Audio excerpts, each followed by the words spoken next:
بسم اللہ الرحمن الرحیم۔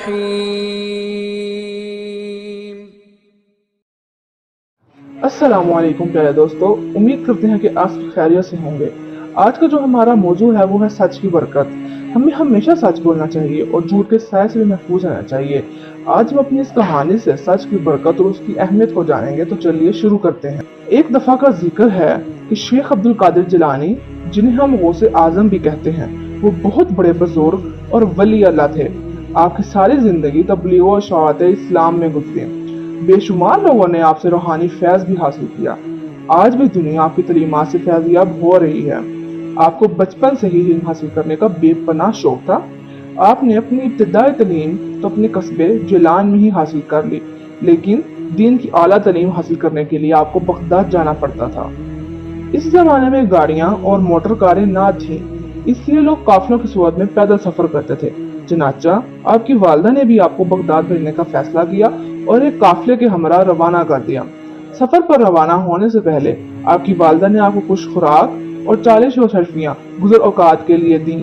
آپ کی والدہ نے یہ اشرفیاں آپ کی قمیص کی تہ میں سی دیں تاکہ محفوظ رہیں، کیونکہ اس وقت راستے بہت غیر محفوظ ہوتے تھے، اور آپ کی والدہ نے چلتے وقت آپ کو خاص طور پر یہ نصیحت کی کہ بیٹا ہمیشہ سچ بولنا اور جھوٹ کے قریب بھی نہ جانا۔ آپ نے اپنی ماں کی نصیحت کو بہت غور سے سنا اور سفر پر روانہ ہو گئے۔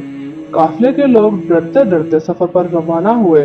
انہیں اس بات کا بھی خدشہ تھا کہ کہیں راستے میں ڈاکو قافلے پر حملہ نہ کر دیں، کیونکہ ان دونوں راستے غیر محفوظ ہوتے تھے اور ڈاکو اکثر قافلوں کو لوٹ لیا کرتے تھے۔ آخر وہی ہوا جس بات کا ڈر تھا۔ قافلے نے بھی سفر کی 2 منزلیں ہی طے کی تھیں کہ ڈاکوؤں کے ایک گروہ نے رات کی تاریکی میں اس پر حملہ کر دیا۔ تو تمام قافلے میں افراتفری اور بھگدڑ مچ گئی اور ڈاکوؤں نے اہل قافلہ کو خوب لوٹا۔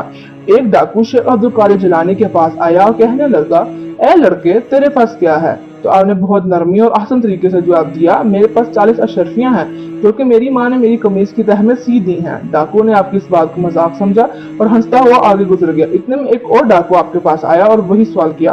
آپ نے پھر وہی جواب دیا تو ڈاکو یہ جواب سن کر حیران ہو گیا۔ ڈاکو نے اپنے سردار کو آپ کے بارے میں بتایا تو سردار نے آپ کو اپنے پاس بلایا۔ ڈاکو آپ کو پکڑ کر اپنے سردار کے پاس لے گئے۔ ڈاکو کے سردار نے تعجب سے آپ کو دیکھا اور پوچھا، لڑکے سچ مچ بتا تیرے پاس کیا ہے؟ آپ نے وہی بات دہرائی۔ آپ کی یہ بات سن کر سردار کی حیرت کی انتہا نہ رہی۔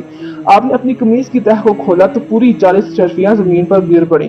اشرفیاں دیکھ کر سردار کی آنکھیں کھلی کی کھلی رہ گئیں۔ تو اس نے آپ سے مخاطب ہو کر کہا، لڑکے تو نے سچ بول کر اپنا راز کیوں فاش کر دیا، حالانکہ تو آسانی سے اپنی اشرفیاں بچا سکتا تھا؟ آپ نے جواب دیا، میری ماں نے مجھے نصیحت کی تھی کہ بیٹا ہمیشہ سچ بولنا اور جھوٹ کے قریب بھی نہ جانا، تو بس میں نے اپنی ماں کی نصیحت پر عمل کیا ہے۔ آپ کو یہ جواب سن کر سردار اس قدر متاثر ہوا کہ بے ساختہ اس کی آنکھوں میں آنسو آ گئے۔ وہ سوچنے لگا کہ ایک طرف یہ لڑکا ہے جسے اپنی ماں کی نصیحت کا اس قدر خیال ہے، اور دوسری طرف میں ہوں کہ اپنے مالک کی فکر کے احکام سے غافل ہو کر بے گناہ لوگوں کو لوٹتا ہوں۔ تو اس کے بعد اس کے دل سے غفلت کا پردہ دور ہو گیا اور اس نے توبہ کر لی اور قافلے کا لوٹا ہوا مال بھی واپس کر دیا۔ اس طرح آپ کی سچائی کی بدولت ڈاکوؤں کی اصلاح بھی ہوگی اور وہ نیکی اور پرہیزگاری کی زندگی گزارنے لگے۔ اللہ سے دعا ہے کہ اللہ ہمیں اور آپ سب کو سچ بولنے اور نیکی اور بھلائی کرنے کی ہمت اور توفیق دے۔ آمین ثم آمین۔ Thank you for watching this video. Please like, share and subscribe our channel Urdu Joy.